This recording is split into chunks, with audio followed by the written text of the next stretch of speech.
Wandu alam irratti shira xaxaa jira malee waluun ilaallatu bar jara keenya qorannaan haga ammaatitti qoratamelle waan biraati bar jara keenya yoo namni nama jeese bilbillummaan namaa kun waan himu qaba takka qorannaan mana yaalaa jettu sun bilbilli nu ragaa sirri ragaa ta'a bilbilli maa ragaa guddaa bara bilbilli ragaa guddaa qorannaan mana yaalaa dhayxee mana yaalatti adeemsiftu waan tokko namni bariyoo si darbe arra qumni kan kee kun jara keenya bara akka jinnitti waa himaa bara qumnummaan kan kee kun nama tokko yoo dhoofte way nama hafuuran darbita hafuura hin darbitu bara mallaqa namaa kiisaa yoo fudhatte bara abbaa bira mallaqa namaa yoo kiisaa fudhatte bara irra jaayiza sitti qabanii mallaqa sanatti fudhatu siimu jira bara kanaaf nafsii namaatiif biti jechuu Ela waan tokko waan beeyta amma biyya keenya keessatti diqqoo rakkoo haala siyaasaa kanaa wal qabatee namni siyaasadha haala qaroominni kun babadhatee jiru malee kun waan lafa gahaa bara yeroo tokkotti bakka guyyaa takkatti itti qoratamee waa argamuu danda'u guyyaa takkatti jechaadha osoo biyya namaa taate biyya guddatte du taate hagama gaafadhetti illee poolisoota federaalaa waan kana qoratan keessaa nama lama kan hin beekaa hagama gaafadhetti illee mucaa kana wannummaan ilaallatu hin jiru shirri jira shirri waa tokko ifa gubbarraa qabee haga lagaatitti itti jira kan mootummaatii miti mootummaan addatti jechuudha shira itti jiru kanatu warrakkisee warri fira warri dhugaa qoratullee warri shira xaxullee fira kanatu rakkise malee mucaan kun bar guyyaa laman turu guyyaa lama manidhaan turu nageenni isaatiif yoo taate malee guyyaa lama manidhaan turu sila akka dhugaati jechuudha kana mucaan inuma bayaa garuu shira irratti deemaa jiru yooma bayeeyyuu isaaf soda takka lammata amma wal guuree kiiloomeetira 500 irraa namni ragaa mee ati amma fakkeenyaaf Baale jiraattee yookaan Gujii jiraattee yookaan Jimma jiraattee nama Finfinnee keessatti wal ajjeese tokko ragaa ta'uu hin dandeetta abbaa firaa amma nama biyya keenya keessa cubbuu baate kan ragaa cubbuu jechuun wanti qulqullinaan jiru beektaa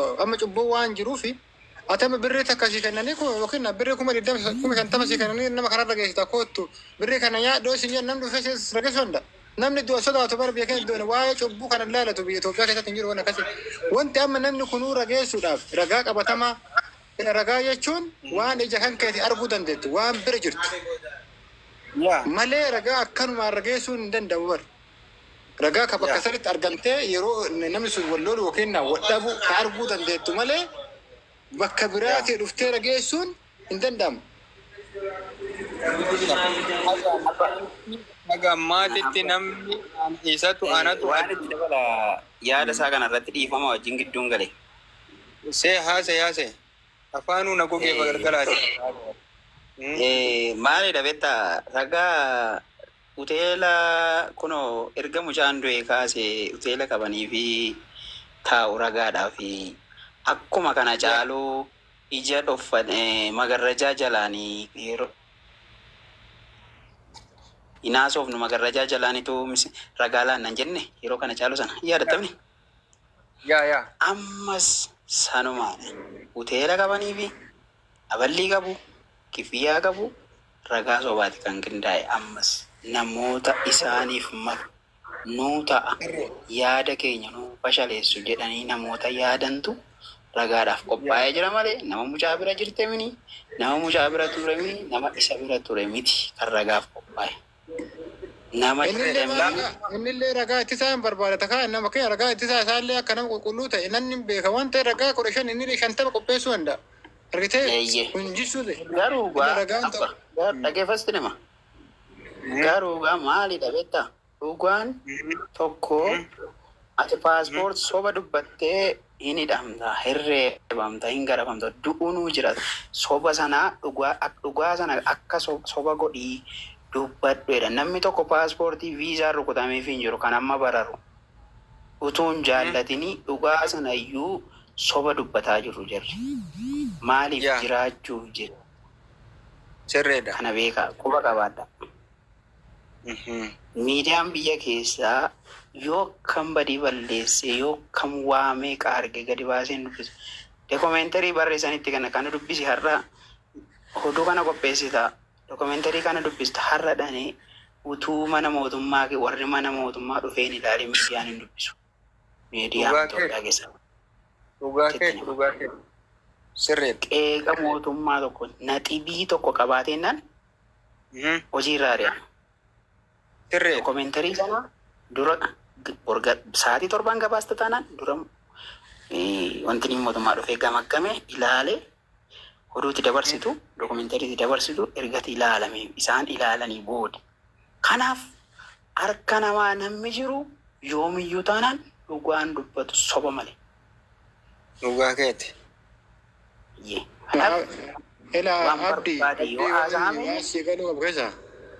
Biyya keenya keessatti waa'ee wanni dhugaa jedhaman jiru beektaa. Dimokiraasiin hin jiru dhugaa jechuun bakka hoo dimokiraasiin jiraate dhugaa jira bar yoo haatti jiraate bar. Abbaa maalidha beektaa abbaa fira namni keenya wanta hin beekne baay'ee qaba garuu akka saasin jedhee fi hin galu. Amma wanta hin galleef jira wanta hin galleef jira. Oromoon biyya kanarratti abbaa mirgummaa akkasiin hin godhanne Mukaan birrii minii yoo lubbuu keenyatti jiraate ijoolleen keenyatti jiraattu jedhaniiru.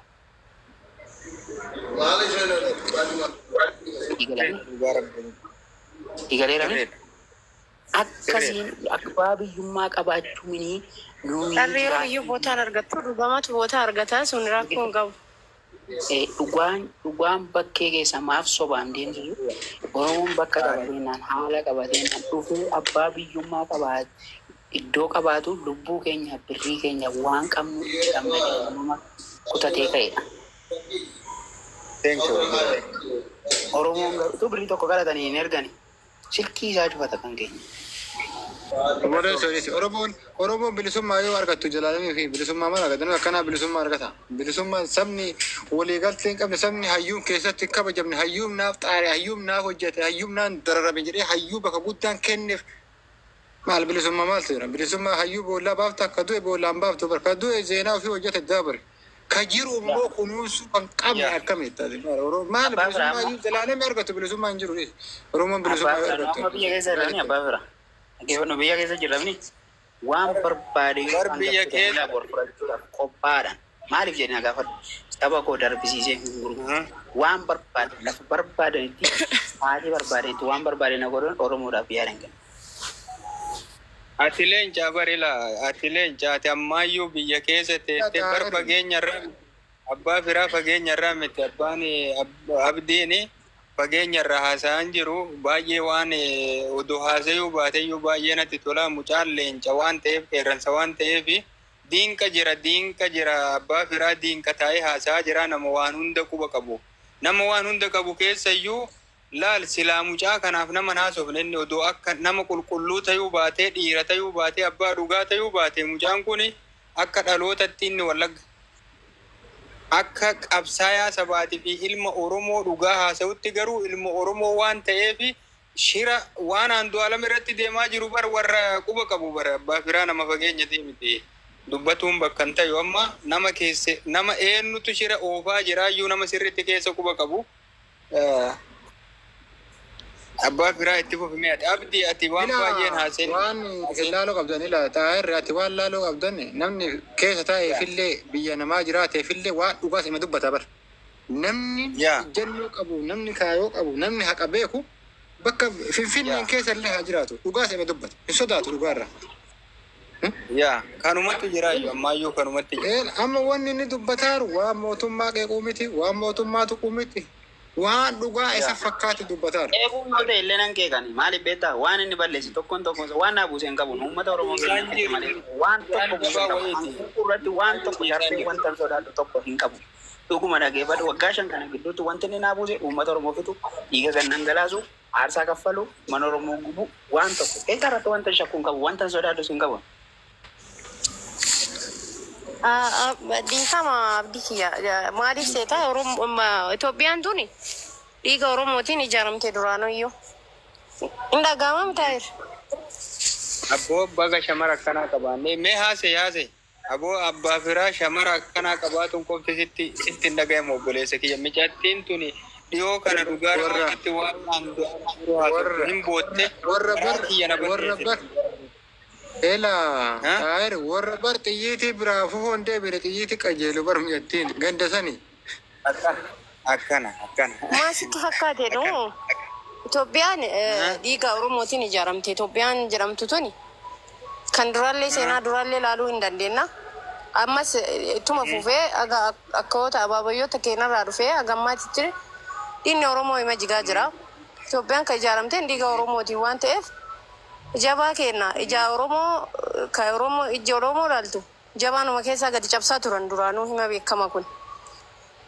Kan duraanii irraa ilaaluu hin dandeenna. Ajaalu durallee kan darbantu jira kan isaan irraa ilaaluu hin dandeenna. Ajaaluun kan addaa kan nu beennu hiriyaa keenya kan nu beennu obboleessa keenya jechuudha. San dura kan darbanillee baay'eetu jira. Manni hidhaa kan Qillixxoo fi Daallittiin biyya alaatti irratti biyya alaa ka afaan nu hin beekne iyyuu dubbataa turan ijoollee Oromootiin guutamee jedhanii dubbataa turan. Kanayyuu hin beekna jechuudha. Haddallee jabaan keenya xiqqoo mataa ol qabannaan keenya gadi nu dha'uun Oromoo gadi dha'uun kama beekamu hima jira. Kama baratani kun. Kadiin nu dha'uu miti kana aarsu anaa ka garaa kiyya na gubuu laphee kiyya kana cabse kenna nu dha'uudha. Kennumatu nu dha'aa ture. Kennuma nu kennaa darbee nu kennaa ka ture dabarsee kan nu kennaa ture kennuma jechuudha. Osoo nu walii galtee qabaanne nu Oromoon doon walii galle. Oromoon walii galu ta'ee Itoophiyaanuu namni tokko jiru jechuun nu sodaatan. Kenna waliin galu. Maali kenna waliin galu hin bitama namni kenna. Warra afaan beekuun hin sobama. Warra birrii qabuun hin bitama. Osoo nu qabnu namni birrii qabu nu bita jechuu kenna nu bita.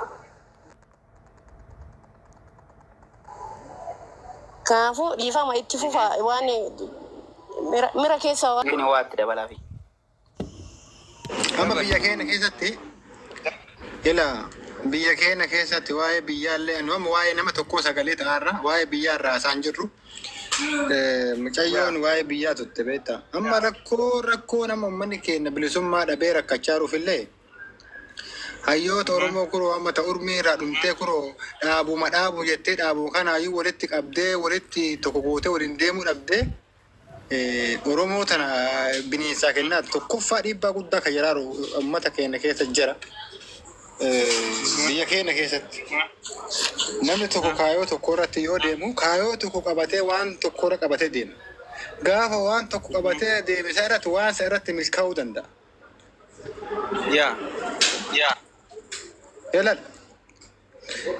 Gaafa waan tokko isaa irratti hirmaate namni waan kaayoo san deeggaru kaayoo tokko san qabatee kaayoon kun jedhee isa irratti gaafa kaayoo garaagaraa jechuudha. Garuu waliigaltee tokkoon deemanii sababa isa irraan ka'e uummanni keenya miidhaa guddaa dhumarra ga'ee rakkoo jireenyaa waa baay'eetu biyya isaan keessatti rakkinna guddaa jira. Kanaafuu rakkoo kana immoo Oromoo nama bakka jirtu tokko taatee waa'ee mirga ofii bara Oromoo amma bilisoomni irratti bara Finfinnee keessa deemaa bilisummaa maal ta'etti bilisoomteetti bilisummaa argattee kuroo abbaa biyya Maalidha Oromoo bilisoomteetti boolee keessa oolee ofiisaatii as godhaaf kattaa buluun maal bilisoomuudha. warra boolee jedhee wanna jedhee barre raayyaa abbaa biyyaa urmii rabbi isaa dheeressu hayyuudha beektaa baay'ee hayyuudha. Finfinnee tana wama Finfinnee qaatana homaa keessaa hin qabnu bara lafee gootota hoo taate malee dhibata. Wanta akka uummanni achi keessa jiraata akka hin jiru. Hin jiru. dhiifama garuu waan keessaan cabsee seeneef jecha keessan irratti Andu'aalem irratti kaka'aniif Addis Ababa biyya kacha malee waan jedheef waan inni waa'ee Addis Ababa waan dubbateef waa'ee Finfinnee waan dubbateef malee mucaan kun hinaanne hattuu miti. Hattoota baay'ee qaban isaan iyyuu hattoota baay'eetu jira. Hattoota isaaniitiif hin dubbanne Andu'aalem nama hojjetee jiraatu. Mucaa dhufaadha mucaa daa'ima gana hojjetee ka argate jechuudha. Hojjetee ka jiraatu ka nuu miti ka Afrikaan beekte gana biyya alaatu kan biraatu beettisa. Hin beeksisna gana adda rakkoo kana keessa hubee gana kan biraatu isa beeka.